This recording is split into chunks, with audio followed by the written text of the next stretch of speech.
code scanner iPad, how to add and scan with your iPad. Hey everyone, welcome to How to Browser YouTube channel. In this video I'll walk you through the entire process step by step, so please follow along with me and watch the video, watch this video till the very end because you don't want to miss any part of this video. Now without further ado, let's jump right into the video. So the first thing that you need to do is to head over to settings. Okay, here in settings, we need to go to,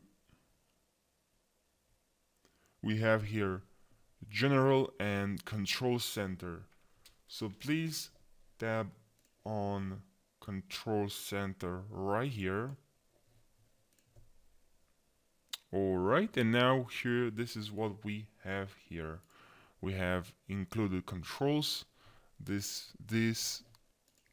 Alright, these are the controls that appear right here. Okay, so these controls that we have here included will show up right here.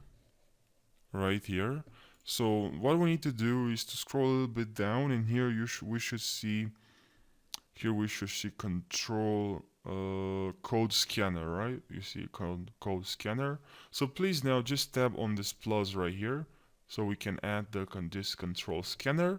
So tab on control scanner, and now we have the control scanner, and in this control center here we have the control center, the code scanner, please, right here. Right, all you need to do right now to scan a QR code is to tab on the code scanner right here, and I'll show you in a moment. Now here guys, now when you swipe down, here you'll see the QR code. Just tab on it, and here we have a QR code. You just move your iPad, so now the QR code will direct you to my YouTube channel. So that's how you scan the QR code, and that's how you had the code scanner in your control panel. So I hope this video helped you. If it did, drop a like guys and subscribe for more how-to videos. Thank you for watching this video, and see you in the next one. Take care.